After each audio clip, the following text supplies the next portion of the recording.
Tutorial menempatkan 4 keterampilan berbahasa dalam RPP Kurikulum 2013 beserta video simulasi mengajarnya. Halo Bapak dan Ibu Guru, pada video kali ini yang akan dibahas yaitu jenis-jenis 4 keterampilan berbahasa, penjelasan media yang digunakan, step by step pembuatan RPP, dan lembar kerja peserta didik. Ayo kita simak videonya. Bagian 1. 4 keterampilan berbahasa. Di dalam 4 keterampilan berbahasa meliputi menyimak, membaca, berbicara, dan menulis. Menyimak dan membaca termasuk ke dalam reseptif, bersifat penerimaan atau penyerapan, sedangkan berbicara dan menulis termasuk ke dalam produktif, bersifat pengeluaran atau pemroduksian bahasa baik lisan maupun tulisan. Untuk lebih jelasnya, disimak ya. Yang pertama ada menyimak nih. Menyimak merupakan kemampuan peserta didik dalam menerima, memahami, dan memaknai informasi yang didengar dengan sikap yang baik agar dapat menanggapi mitra tutur seperti mendengarkan dengan konsentrasi, mengidentifikasi, dan memahami pendapat.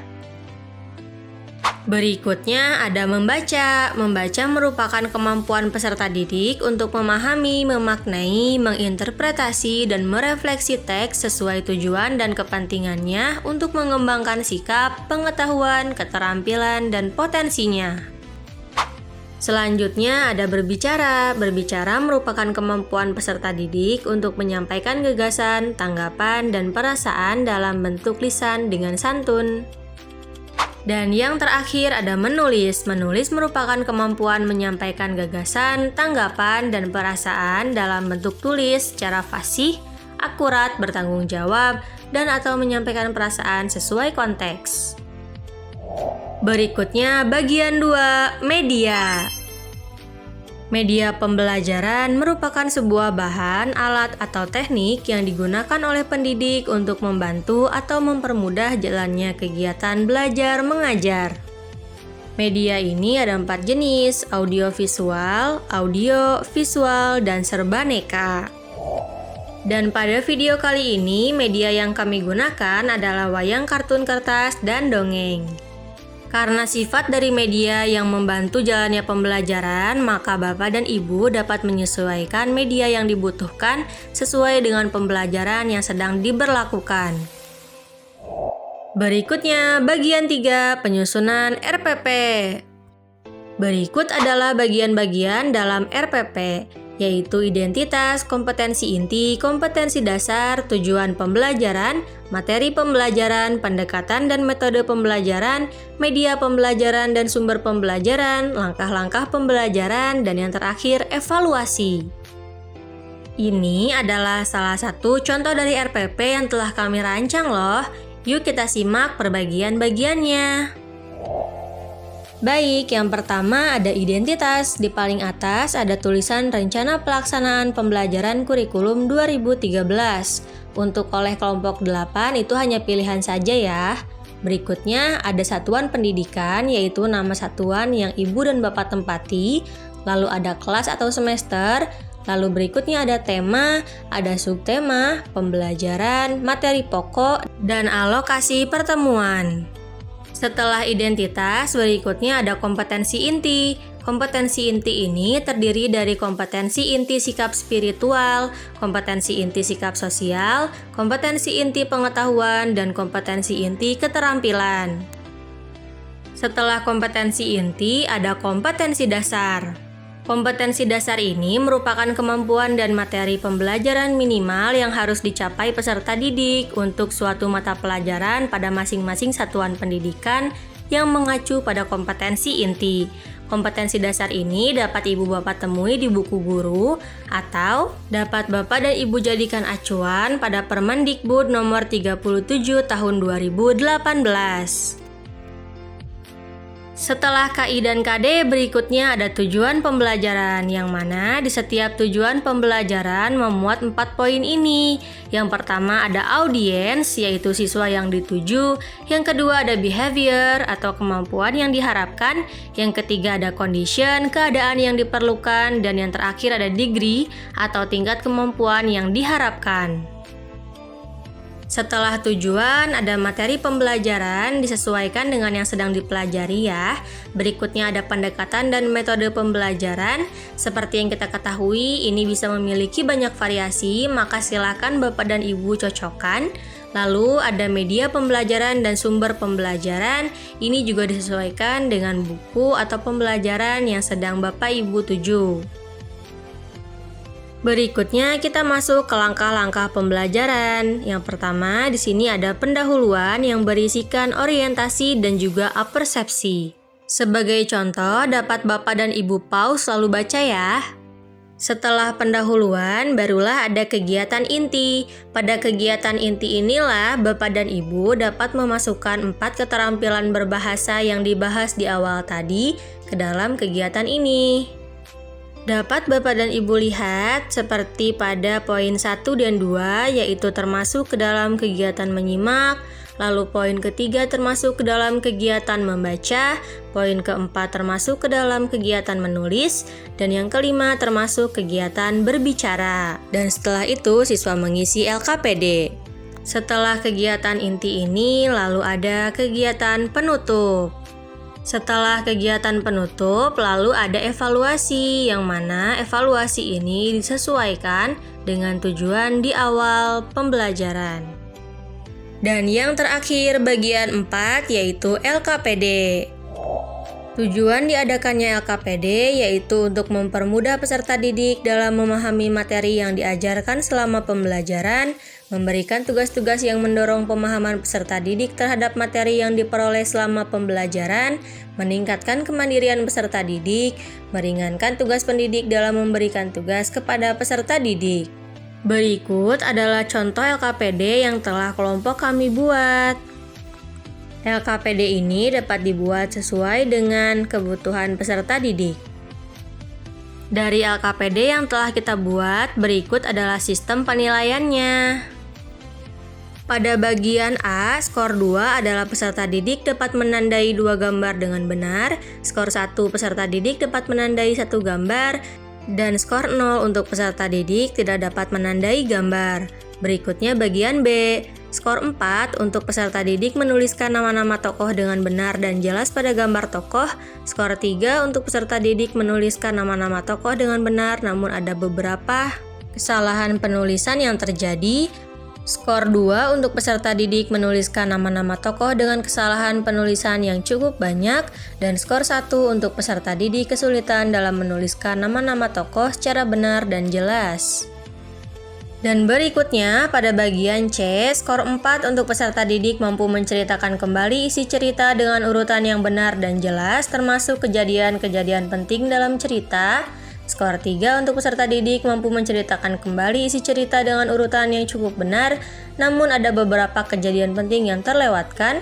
Skor 2 untuk peserta didik mampu menceritakan kembali isi cerita dengan urutan yang kurang benar dan kejadian-kejadian penting tidak dijelaskan dengan jelas, dan skor 1 untuk peserta didik kesulitan dalam menceritakan kembali isi cerita dan tidak menggambarkan dengan jelas tentang bagaimana tokoh-tokoh dalam cerita berinteraksi.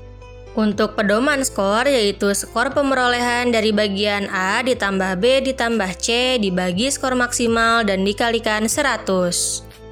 Nah, itulah susunan RPP yang dapat kami contohkan untuk Bapak dan Ibu. Berikutnya mari kita saksikan simulasi mengajar yang sesuai dengan RPP. Selamat pagi anak-anak. Pagi Bu Guru. Ya, coba teman-temannya udah masuk semua belum? Sudah. Bagus. Nah sekarang karena sudah masuk semua, sebelum belajar kita berdoa dulu ya. Oke. Yuk kita berdoa yuk. Bismillahirrahmanirrahim. Rabbi jidni ilman warzuqni fahma birahmatika ya arhamar rahimin. Amin. Alhamdulillah. Nah sebelumnya kan udah masuk semua tuh katanya, tapi ibu mau absen dulu ya. Siapa tahu ada yang telat. Yang dipanggil boleh angkat tangan. Oke? Oke, coba. Revalina hadir. Hadir. Febrianti hadir. Oke. Putri, Hadir. oke hadir. Arif hadir? Hadir. Oke. Najwa hadir? Hadir. Hadir. Wiguna? Hadir. Oke. Oke, ternyata udah masuk semua. Bagus. Coba, udah pada sarapan belum? Udah bagus, iya betul. Jadi kalau mau sekolah harus sarapan dulu ya, biar apa? Biar kuat. Iya, biar kuat, biar semangat juga. Coba semangat enggak? Semangat. Coba kita tepuk semangat dulu ya. Tepuk semangat.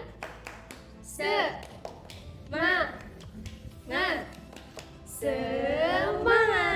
Oke, bagus, udah semangat. Alhamdulillah.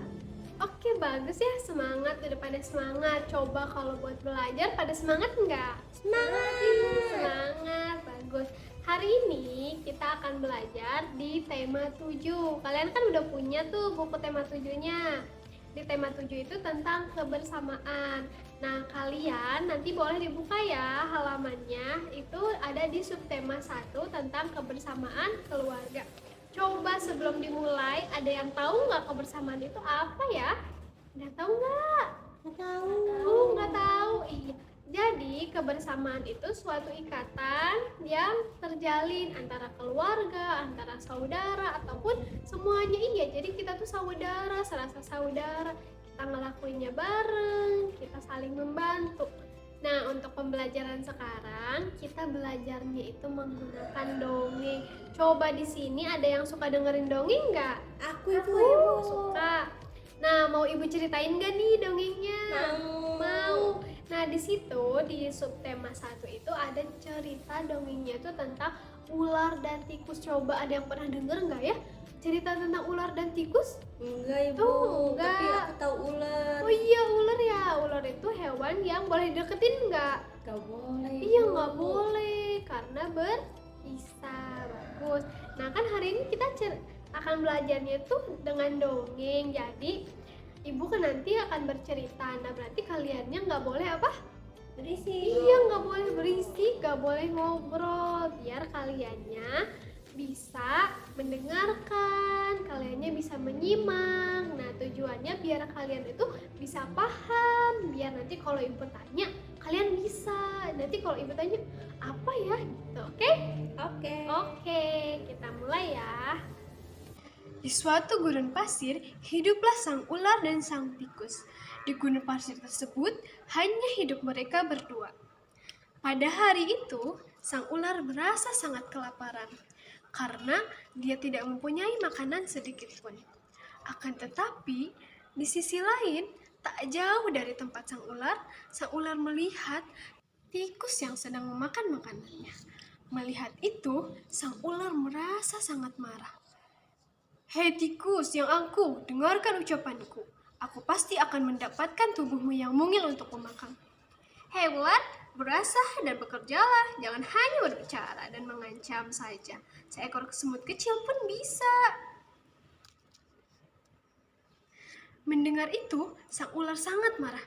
Dia merasa diejek oleh tikus, lalu ia kembali ke sarangnya dengan perut yang lapar. Sedangkan tikus masih lahap memakan makanannya.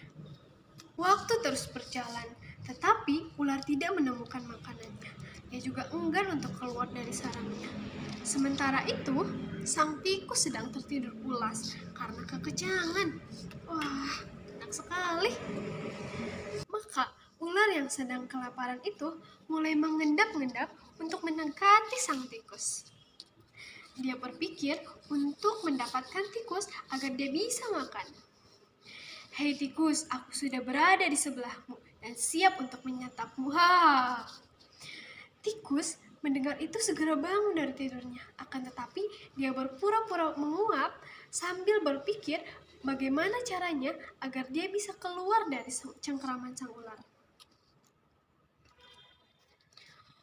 Wah, tunggu dulu ular.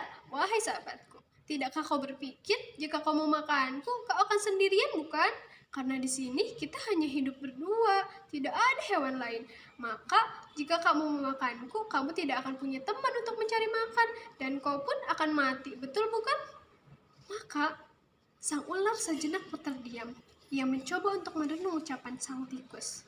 Wah, jadi kita harus hidup bersama ya? Kita tidak boleh memakan teman kita. Iya betul. Jadi kalau kamu memakanku, kamu tidak akan punya teman. Dan kamu tidak akan punya teman untuk mencari makan. Kamu pun akan mati. Betul bukan? Betul. Ya sudah kalau begitu, maafkan aku ya tikus. Karena setelah berniat untuk memakanmu. Maka setelah itu, tikus pun memaafkan sang ular. Mereka tersenyum bahagia. Kemudian beranjak untuk mencari makanan bersama.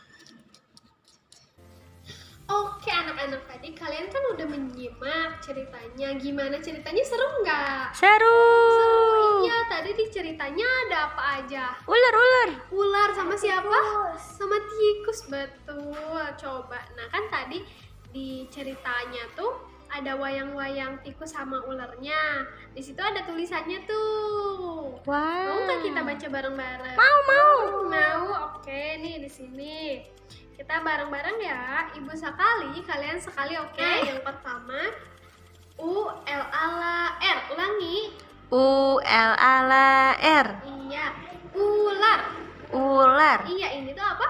Ular. Ular. Hurufnya ada apa aja? U-L-A-R. Iya, bagus, pinter. Nah, ini juga nih. Bagus sekali ya. T-I-K-U-Q-S. Coba ulangi. T-I-T-K-U-Q-S. Tikus.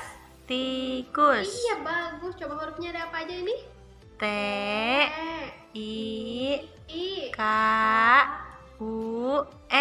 Iya, bagus. Jadi apa? Tikus. Tikus. Iya, ada. Hewannya ada ular sama ada Tikus. Coba kira-kira tadi tikusnya dimakan nggak ya sama ular? Enggak. Kenapa nggak dimakan?